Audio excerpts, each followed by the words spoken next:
I've come to talk to you about addiction, the power of addiction, but also addiction to power. Now, as a medical doctor, I work in Vancouver, Canada, and I've worked with some very, very addicted people. People who use heroin, they inject cocaine, they drink alcohol, crystal meth, and every drug known to man. And these people suffer. If the success of a doctor is to be measured by how long his patients live, then I'm a failure, because my patients die very young, relatively speaking. They die of HIV, they die of hepatitis C, they die of infections of their heart valves, they die of infections of their brains, of their spine, of their hearts, of their bloodstream. They die of suicide, of overdose, of violence, of accidental deaths. And if you look at them, you call to mind the words of the great Egyptian novelist Naguib Mahfouz, who wrote, "Nothing records the effects of a sad life as graphically as the human body," because these people lose everything. They lose their health, they lose their beauty, they lose their teeth, they lose their wealth, they lose human relationship, and in the end, they often lose their lives. And yet nothing shakes them from their addiction. Nothing can force them to give up their addiction. The addictions are powerful, and the question is why? And as one of my patients said to me, "I'm not afraid of dying," he said, "I'm more afraid of living." And the question we have to ask is, why are people afraid of life? And if you want to understand addiction, you can't look at what's wrong with the addiction, you have to look at what's right about it. In other words, what is the person getting from the addiction? What are they getting that otherwise they don't have? And what addicts get are relief from pain. What they get is a sense of peace, a sense of control, a sense of calmness, very, very temporarily. And the question is, why are these qualities missing from their lives? What happened to them? Now, if you look at the drugs like heroin, like morphine, like codeine, if you look at cocaine, if you look at alcohol, these are all painkillers. One way or another, they all soothe pain. And that's what the real question in addiction is, not why the addiction, but why the pain. Now, I just finished reading the biography of Keith Richards, the guitarist for the Rolling Stones. And as you probably know, everybody's still surprised that Richards is still alive today, because he was a heavy-duty heroin addict for a long time. And in his biography, he writes that the addiction was all about looking for oblivion, looking for forgetting. He said, the contortions that we go through just not to be ourselves for a few hours. And I understand that very well myself, because I know that discomfort with myself. I know that discomfort being in my own skin. I know that desire to escape from my own mind. The great British psychiatrist R.D. Lang said that there are three things that people are afraid of. They're afraid of death, of other people, and their own minds. And for a long time in my life, I wanted to distract myself from my own mind, because I was afraid to be alone with it. And how would I distract myself? Well, I've never used drugs, but I've distracted myself through work and throwing myself into activity. And I've distracted myself through shopping. In my case, for classical compact music, classical compact discs. But I've been a real addict that way. One week I spent $8,000 on the classical compact discs, not because I wanted to, but because I couldn't help going back to the store. And as a medical doctor, I used to deliver a lot of babies. And once I left a woman in labor in hospital to get a classical piece of music. And I still could have made it back to the store, to the hospital on time. But once you're in the store, you can't leave, because there are these evil classical music dealers in the aisles, you know, who, "Hey, buddy, have you listened to the latest Mozart symphony cycle? You haven't? Well," so I missed the delivery of that baby. And I'd come home and I lie to my wife about it, like any addict. I would lie about it. And I would ignore my own children because of my obsession with work and with music. So I know what that escape from the self is like. And my definition of addiction is any behavior that gives you temporary relief, temporary pleasure, but in the long term causes harm, has some negative consequences, and you can't give it up despite those negative consequences. And from that perspective, you can understand that there's many, many addictions. Yes, there's the addiction to drugs, but there's also the addiction to consumerism. There's the addiction to sex, to the internet, to shopping, to food. The Buddhists have this idea of the hungry ghosts. The hungry ghosts are creatures with large empty bellies and small scrawny necks and tiny little mouths, so they can never get enough. They can never fill this emptiness on the inside. And we all hungry ghosts in this society. We all have this emptiness. And so many of us are trying to fill that emptiness from the outside. And the addiction is all about trying to fill that emptiness from the outside. Now, if you want to ask the question of why people are in pain, you can't look at their genetics. You have to look at their lives. And in the case of my patients, my highly addicted patients, it's very clear why they're in pain, because they've been abused all their lives. They began life as abused children. All the women I worked with over a 12-year period, hundreds of them, they had all been sexually abused as children. And the men had been traumatized as well. The men had been sexually abused, neglected, physically abused, abandoned, and emotionally hurt over and over again. And that's why the pain. And there's something else here too. The human brain itself, as you heard already, develops an interaction with the environment. It's not just genetically programmed. So the kind of environment that a child has will actually shape the development of the brain. Now, I can tell you about 2 experiences with mice.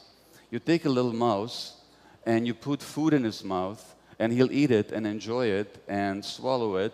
But if you put the food down a few inches away from his nose, he will not move to eat it. He will actually starve to death rather than eat. Why? Because genetically, they knocked out the receptors for a chemical in the brain called dopamine. Dopamine is the incentive motivation chemical. Dopamine flows whenever we're motivated, excited, vital, vibrant, curious about something, when we're seeking food or a sexual partner. Without the dopamine, we have no motivation. Now, what do you think the addict gets? When the addict shoots cocaine, the addict shoots crystal meth, or almost any drug, they get a hit of dopamine in their brain. And the question is, what happened to their brains in the first place? Because it's a myth that drugs are addictive. Drugs are not by themselves addictive, because most people who try most drugs never become addicted. So the question is, why are some people vulnerable to be addicted?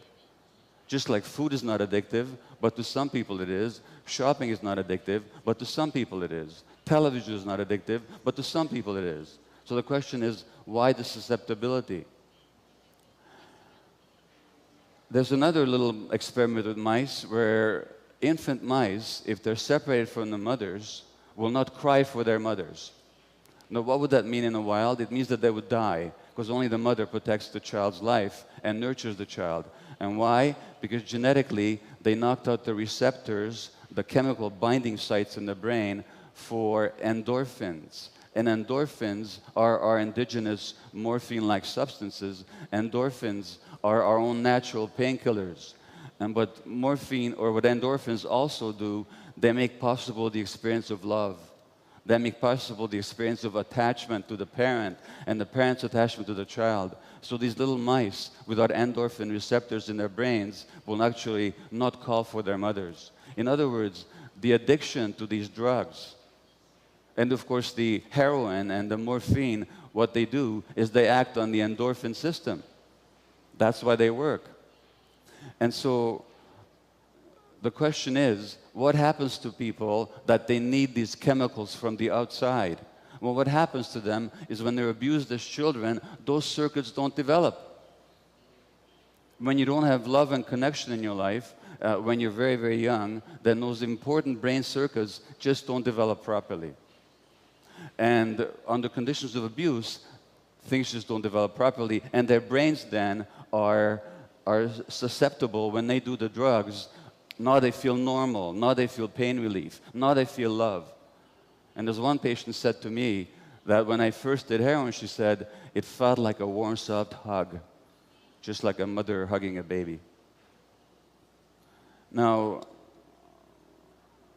I've had that same emptiness, not to the same degree as my patients. What happened to me? What happened to me is that I was born in Budapest, Hungary in 1944 to Jewish parents, just before the Germans occupied Hungary. And you know what happened to the Jewish people in Eastern Europe.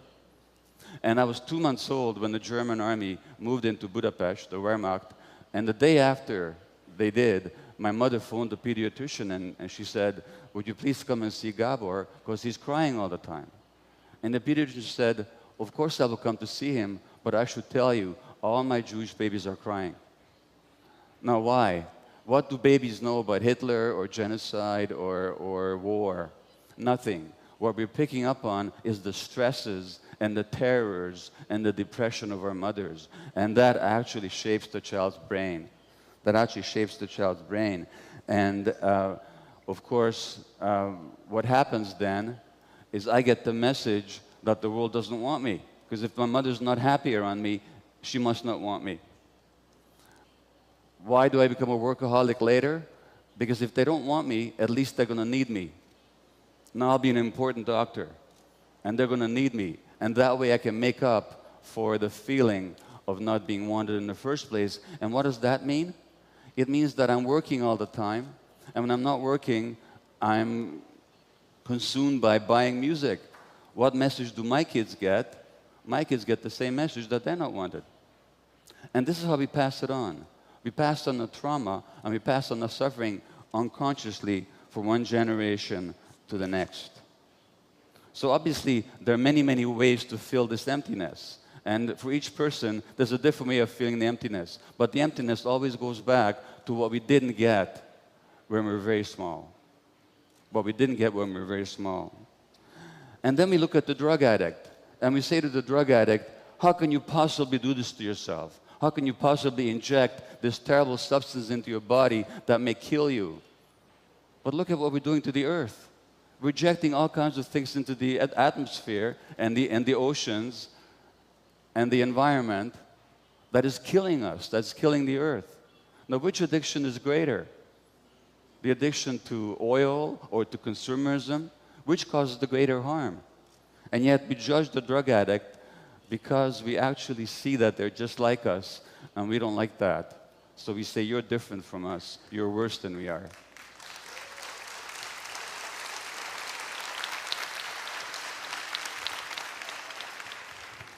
On the plane to Sao Paulo and Rio de Janeiro, I was reading the New York Times on June the 9th, and there was an article about Brazil.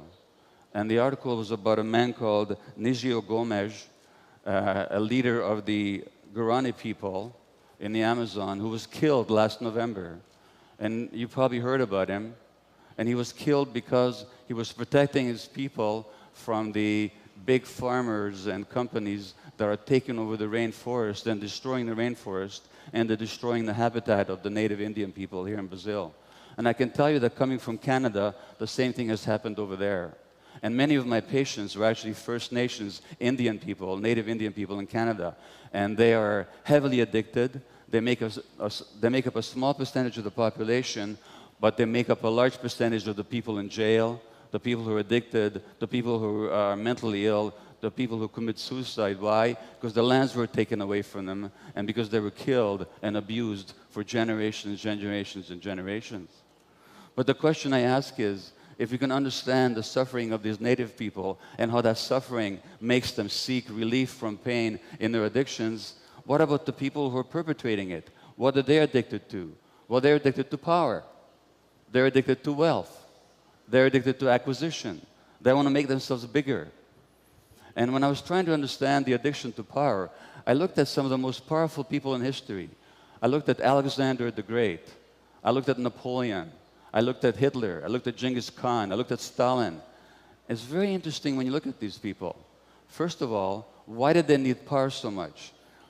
Interestingly enough, physically, they were all very small people, my size, or smaller, actually smaller. They came from outsiders. They were not part of the major population. Stalin was a Georgian, not a Russian. Napoleon was a Corsican, not a Frenchman. Alexander was a Macedonian, not a Greek. And Hitler was an Austrian, not a German. So a real sense of insecurity and inferiority. And they needed power to feel okay in themselves, to make themselves bigger. And in order to get that power, they're quite willing to fight wars and to kill a lot of people, just to maintain that power. I'm not saying that only small people can be power hungry, but it's interesting to look at these examples, because power, the addiction to power, is always about the emptiness that you try and fill from the outside. And Napoleon, even in exile, on the island of St. Helena, after he lost power, he said, "I love power. I love power." He couldn't think of himself without power. He had no sense of himself without being powerful externally. And that's very interesting when you compare it to people like the Buddha or Jesus. Because if you look at the story about Jesus and Buddha, both of them were tempted by the devil. And one of the things that the devil offers them is power, earthly power. And they both say no. Now, why do they say no? They say no because they have the power inside of themselves. They don't need it from the outside. And they both say no because they don't want to control people, they want to teach people. They want to teach people by example and by soft words and by wisdom, not through force. So they refuse power. And it's very interesting what they say about that. Jesus says that the power and the reality is not outside of yourself, but inside. He says the kingdom of God is within. And the Buddha, before he dies and his monks are mourning and crying and they're all upset, he says, "Don't mourn me," he says, "and don't worship me. Find the lamp inside yourself. Be a lamp unto yourselves. Find the light within."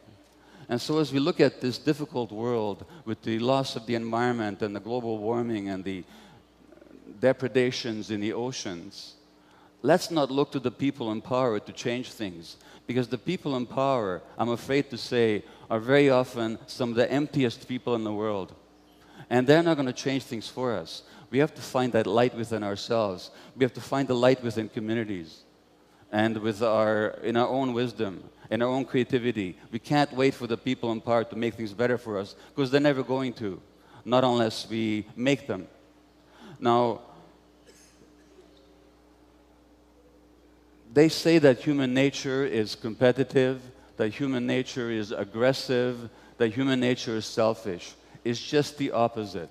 Human nature is actually cooperative, human nature is actually generous, human nature is actually community-minded. What we see here at this conference, with people sharing information, people receiving information, people committed to the better world, that's actually human nature. And what I'm saying to you is, if we find that light within, if we find our own nature, then we'll be kinder to ourselves, and we'll also be kinder to nature. Thank you. Thank you. Thank you. Thank you.